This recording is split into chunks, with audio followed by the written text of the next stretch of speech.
Morning with Farah. Welcome back ATV morning. आप देख रहे हैं डॉक्टर काशिफ आज हमारे मेहमान हैं और हम बात कर रहे हैं कैंसर अवेयरनेस डे के हवाले से। हमने छेड़ा था अभी ओवेरियन कैंसर को और मैं जानना चाह रही थी कि साइन सिम्टम्स कौन से ऐसे होते हैं कि भले ये हमें मतलब किसी तरह से पता चल सके कि हमारे अंदर ये खौफनाक मर्ज जो है ये जड़ पकड़ रहा है। अच्छा, ओवरीज बॉडी के अंदर होती हैं, इस वजह से इसकी डिटेक्शन जनरली थोड़ी सी लेट होती है। अलबत्ता इसके वार्निंग साइंस में ये है कि पेट के निचले हिस्से में दर्द होना, उस दर्द का परसिस्ट रहना, बहुत ज़्यादा दर्द नहीं होता, हैवीनेस फील होती है, पेट का फूल जाना, ये अर्ली वार्निंग साइंस हैं। और कुछ मरीज़ों में यूरिन के प्रॉब्लम्स आते हैं। और उसके अलावा जो ख़वातीन को पीरियड्स एक एज के बाद 50 साल की उम्र के बाद ख़त्म हो चुके होते हैं, उनको इरेगुलर स्पॉटिंग होती है। तो ये कॉमन सिम्टम्स हैं कि जिनको अगर इनमें से कोई भी हो तो डॉक्टर के पास फ़ौरन जाना चाहिए। और कौन से टेस्ट हैं जो आप समझते हैं कि करवाने चाहिए रेगुलर बेसिस पे या 6 मंथली या एनुअली, ताकि हमें कम से कम अपने बारे में पता रहे कि क्या क्या चीज़ें हो रही हैं? ये अगर तो हम ये बात करें कि ये उसमें आ जाते हैं स्क्रीनिंग टेस्ट क्या क्या हैं। तो ब्रेस्ट के पॉइंट ऑफ व्यू से तो मेमोग्राम है, 40 पे स्टार्ट करना है, 2 से 3 साल के इंटरवल पे करवाते जाना है। ठीक है। फिर उसके बाद हम आ जाते हैं कोलोन कैंसर, बड़ी आंत के कैंसर की अगर हम बात करें तो उसमें बड़ी आंत के टेस्ट जो हैं 50 ईयर की एज पे पहली दफ़ा करवाना चाहिए। उसमें डिवाइडेड ओपिनियन है, कुछ ब्लड स्टूल का टेस्ट कर लेते हैं और कुछ जगहों पे क्लोनोस्कोपी की जा सकती होती है। ये डिपेंड करता है इंडिविजुअल उस पर।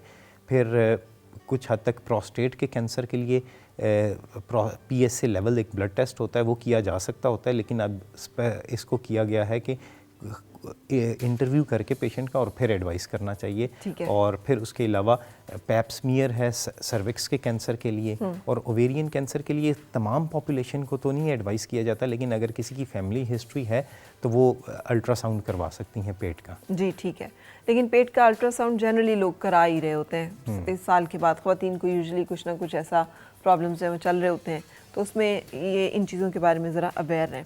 अच्छा, क्या कहना चाह रहे हैं? मैं ये कहना चाह रहा था कि जो करवा रही होती हैं वो रिलेटिवली यंगर एज ग्रुप होता है।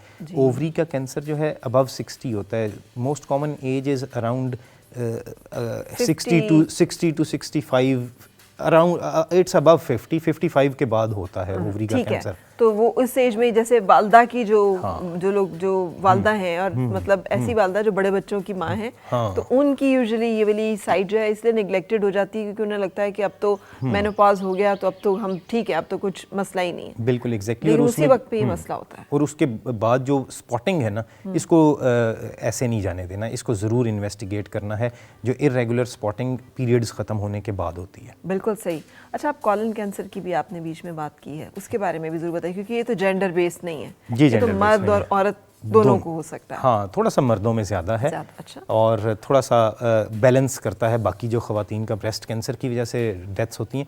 यानी वो बड़ी आंत जो है इसका कैंसर अर्ली स्टेज पे डिटेक्ट हो तो क्योरेबल है। बड़ी आंत का कैंसर, बड़ी आंत की जो हमारी हैबिट्स होती हैं, पखाना करने की हैबिट्स में थोड़ी सी चेंज आती है। इंक्रीजिंग कॉन्स्टिपेशन, कब्ज़ का बढ़ जाना, पखाने के साथ खून आना, कमज़ोरी महसूस होना, क्योंकि इसमें ब्लीडिंग होती है और कभी कभार ऐसी ब्लीडिंग होती है जो कि नज़र नहीं आती, स्लोली हो रही होती है और खून की कमी होना शुरू हो जाती है। सो 50 साल के बाद ख़वातीन में और मर्दों में भी अगर कमज़ोरी आती है और हीमोग्लोबिन लो पिक होता है तो ये बड़ी आंत के कैंसर की अलामत हो सकती है। बड़ी आंत, पखाना करने की रूटीन तब्दील हो, कब्ज़ बढ़ती जा रही है, पेट का फूलना, ये सारे के सारे सिम्टम्स बड़ी आंत के कैंसर में आते हैं। ये और इसका स्क्रीनिंग टेस्ट आपने बता दिया है कि इसमें कॉलोनोस्कोपी हो सकती है या फिर पखाने को डिटेक्ट करते हैं, एक ख़ास एंटीजन होता है और के पखाने में ब्लड तो नहीं, ये 2 चीज़ें देखी जाती हैं। ये 2 चीज़ें देखी जाती हैं। तो इससे भी बचाव की हमें और हिफाजती कुछ क्या इकदाम किए जा सकते हैं कि हमें हो ही ना ये मसला? एक्चुअली इसमें एक तो वो जनरल एडवाइस है कि स्टे फिट, विच मीन्स के हेल्दी डाइट लें, stay as close to the nature as possible, means के जो भी डाइट है हमारी उसको जितना अनऑल्टर्ड है ना उतना इस्तेमाल करना चाहिए। मेरा तो ये मशवरा दूंगा कि अगर आप इवन टू दिस एक्सटेंट कि अगर आप फल है तो उसका जूस पीने की बजाय फल खाएं। ठीक है, ये just an example. Juice is also fine, लेकिन ये इम्पोर्टेंस कि हम कितना ऑल्टर ना करें। डाइट में ये आ गया, फिर उसके बाद फिज़िकल फिटनेस है, फिर उसके बाद आ जाता है कि आपने अगर फैमिली में कोलोन कैंसर, ये भी फैमिलीज़ में रन करता है, ये भी फैमिलीज़ में रन करता है। तो अगर आपकी फैमिली में किसी को बड़ी आंत का कैंसर हुआ है तो अगेन उससे 5 साल पहले, जिस एज में डिटेक्ट हुआ था उससे 5 साल पहले आपने डॉक्टर को विजिट करना है। बिल्कुल सही। मुझे वैसे ये जेनेटिकली इसका पास ऑन होने का कुछ समझ में नहीं आता कि ये कैसे हो सकता है कि, लेकिन सारी बीमारियां जेनेटिकली ट्रांसफ़र होती हैं। दिल के मर्ज़ भी इसी तरह से है कि अगर फैमिली हिस्ट्री है तो फिर उसके भी चांसेस बढ़ जाते हैं।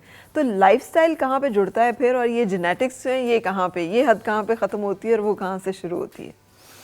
अच्छा, इसमें ऐसे है कि अगर हम देखें ना तो तकरीबन जो ब्रेस्ट किसी भी कैंसर में जनरली देखा गया है कि up to 15 to 20% role of genetics होता है। ठीक है। अब टोटल जो कैंसर होते हैं उनमें, तो उनमें से ब्रेस्ट कैंसर में 7% में देखा गया है कि वो जीन्स में जो चेंजेस आती हैं वो डिटेक्ट हुई हैं, हाफ में डिटेक्ट नहीं हो पाई। तो तकरीबन जो ब्रेस्ट कैंसर होता है उस जिन लोगों को हुआ है उनमें से 15% का फैमिलीज़ में रन कर रहा होता है। तो जिनकी फैमिली में रन कर रहा है उनका काफ़ी रिस्क बढ़ जाता है, तो उनको पर्टिकुलरली अलर्ट रहना चाहिए इसके बारे में। ठीक है। अच्छा डॉक्टर साहब, और कौन सी ऐसी अवेयरनेस है या इन्फॉर्मेशन है जो आपकी ऑब्जर्वेशन में और आप समझते हैं कि बहुत इंपॉर्टेंट है कि उसके बारे में बात हो? इसमें हमारे अब चूँकि हमारा ये इस वक्त प्लेटफॉर्म ऐसा है कि इसमें एक और इम्पॉर्टेंट इन्फॉर्मेशन मैं ये देना चाहूँगा कि जो कैंसर है वो सबको इफ़ेक्ट करता है, irrespective of social status, irrespective of how much you are earning, irrespective of कि आपका रिलीजन क्या है, आप कहाँ पे रहते हैं। तो ये this is a global problem. ठीक है। और जो कैंसर है वो दोनों जेंडर्स को इफ़ेक्ट करता है, और कोई भी एक इफ़ेक्टेड हो तो पूरी फैमिली इफ़ेक्ट होती है। सो अगर सिर्फ हम ब्रेस्ट कैंसर की अगर बात करते हैं, ख़वातीन को ज़्यादा होता है, लेकिन ये पूरी फैमिली इफ़ेक्ट होती है, बिकॉज अगर वो ट्रीटमेंट चल रहा है।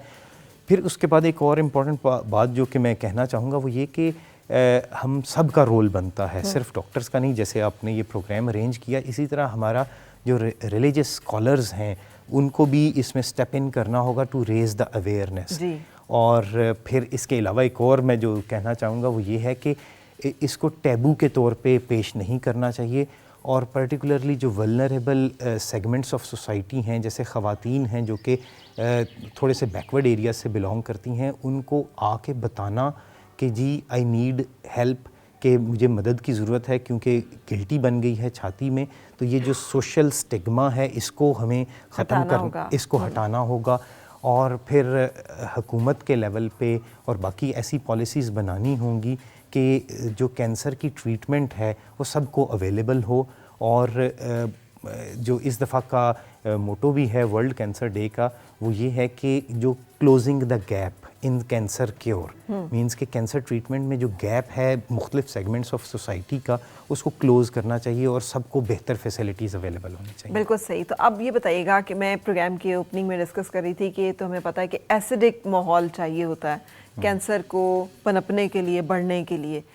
कैसे आप क्या सजेस्ट करते हैं कि खाने पीने में और ये तो आपने बताया कि जी आप अनऑल्टर्ड फूड, लेकिन उस अनऑल्टर्ड का मतलब जो है उसमें कितना पोर्शन किस चीज़ का होना चाहिए? हम लोग ज़्यादातर बहुत ज़्यादा मीट प्रोडक्ट्स मतलब गोश्त ज़्यादा इस्तेमाल कर रहे होते हैं, तो किस चीज़ का भी, क्या ग्रीन लीफी वेजिटेबल, क्या फ्रेश फ्रूट एंड वेजिटेबल का रेशो बढ़ाने से कोई फ़र्क पड़ता है? क्या उससे अल्कलाइन माहौल जो है बॉडी का क्रिएट करने में क्या चीज़ें हमें हेल्प करती हैं जनरली, ताकि हम अपनी बॉडी के इस मामले के बारे में आगाह रहें?